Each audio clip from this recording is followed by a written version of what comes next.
नमस्कार विद्यार्थी मित्रों, कक्षा 6 विषय हिंदी व्याकरण। व्याकरण का एक प्रकार है चिन्ह। चिन्ह यानी निशानी। तो चिन्हों के कुछ प्रकार हम इस प्रकार देखेंगे। तो चिन्ह किसे कहते हैं?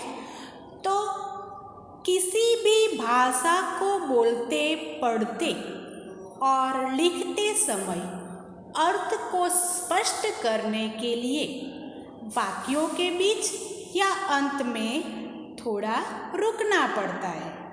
इस रुकावट का संकेत देने वाले लिपि चिन्हों को विराम चिन्ह कहते हैं। तो विराम चिन्ह किसे कहते हैं?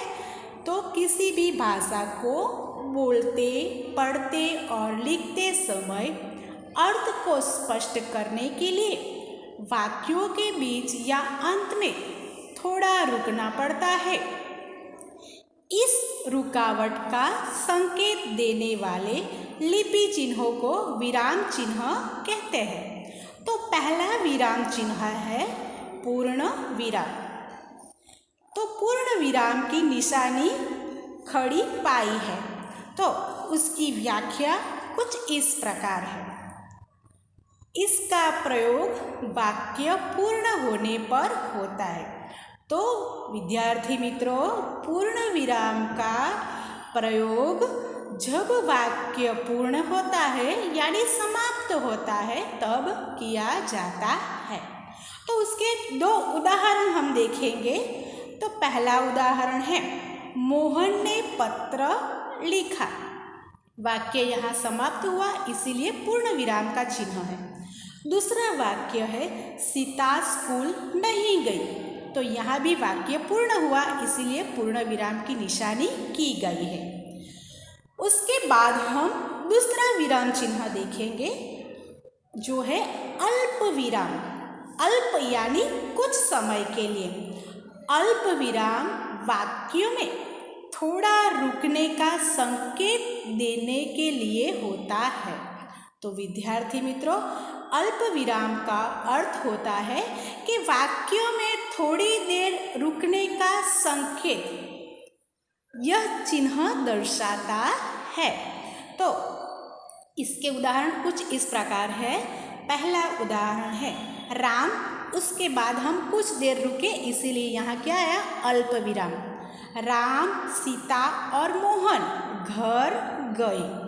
वाक्य यहाँ समाप्त हुआ। दूसरा वाक्य है, रोको मत। तो रोको मत शब्द बोलने के बाद हम कुछ देर के लिए यहाँ ठहर जाते हैं। तो वहाँ कौन सा चिन्ह आता है? अल्प विराम, जाने दो। तो विद्यार्थी मित्रों, अल्प विराम वाक्यों में थोड़ा रुकने का संकेत देने के लिए उसका उपयोग किया जाता है।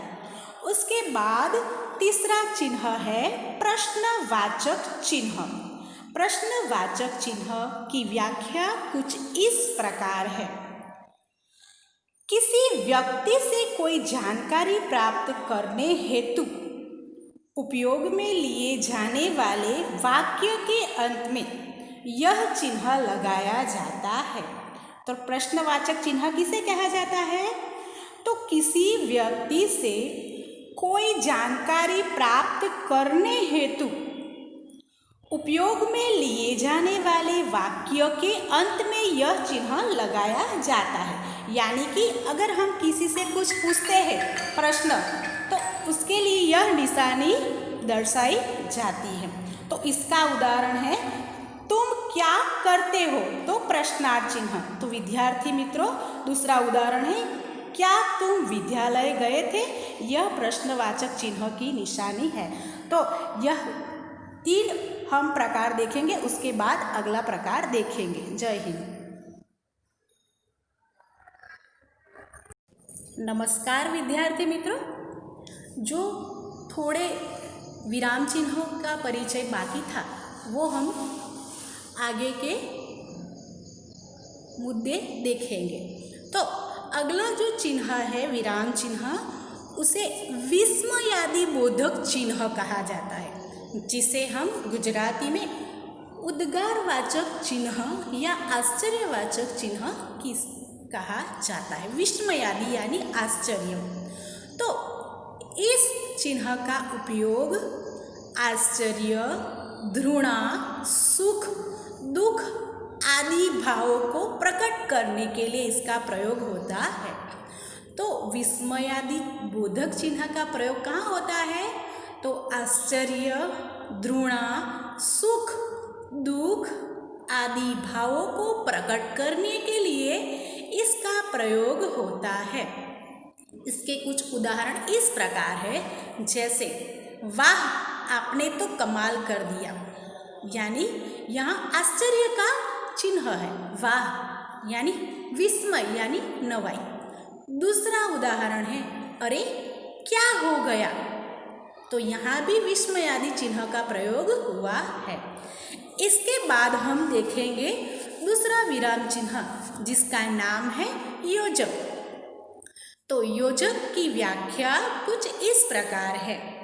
योजक चिन्ह का प्रयोग सामासिक शब्दों को जोड़ने के लिए होता है।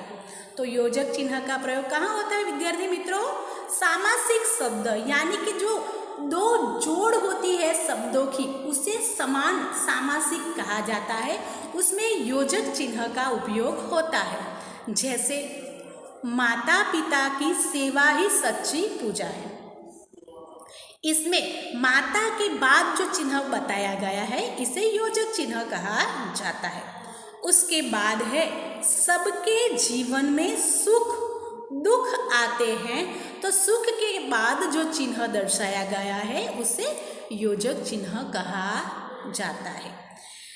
इसके बाद का विराम चिन्ह है निर्देशक। निर्देशक का अर्थ होता है, निर्देशक चिन्ह का प्रयोग वाक्य में बात को स्पष्ट करने के लिए होता है। अगर हम कोई बात करते हैं तो उसे स्पष्ट करने के लिए यह चिन्ह दर्शाया जाता है। जैसे ग्राहक इस पुस्तक का क्या मूल्य है? ग्राहक ने क्या पूछा?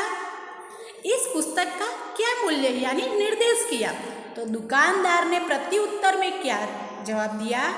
यह 25 रुपये की पुस्तक है, यानी ग्राहक ने बताया तो उसका उत्तर दुकानदार ने दिया। तो इस प्रकार निर्देशक चिन्ह का प्रयोग वाक्य में बात को स्पष्ट करने के लिए होता है। बाद में विराम चिन्ह हम देखेंगे कोष्ठक, जिसे हम गुजराती में कंस कहते हैं। तो कोष्ठक की व्याख्या कुछ इस प्रकार है, किसी शब्द के अर्थ को स्पष्ट करने के लिए कोष्ठक का प्रयोग होता है। कोष्ठक का प्रयोग कहाँ होता है? किसी शब्द के अर्थ को विशेष रूप से स्पष्ट करने के लिए कोष्ठक का उपयोग होता है। जैसे अध्ययन, कोष्ठक में लिखा है पढ़ना, हर क्षेत्र में लोगों को करना चाहिए। दूसरा है विरुद्धार्थी, कोष्ठक में लिखा हुआ है विलोम शब्द लिखिए। तो विद्यार्थी मित्रों, कोष्ठक का अर्थ क्या होता है?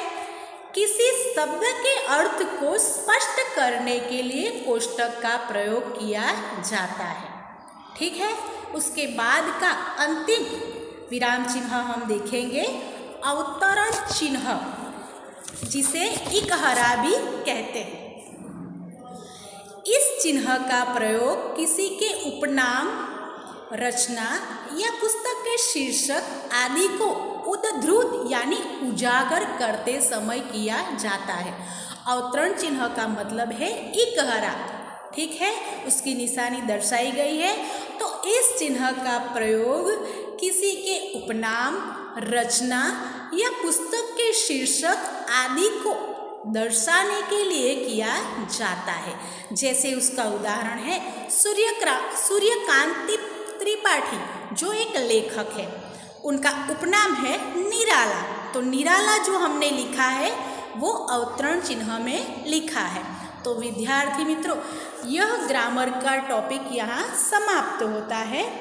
यह व्याकरण का टॉपिक आपको अपनी नोटबुक में लिख देना है। जय हिंद, जय भारत।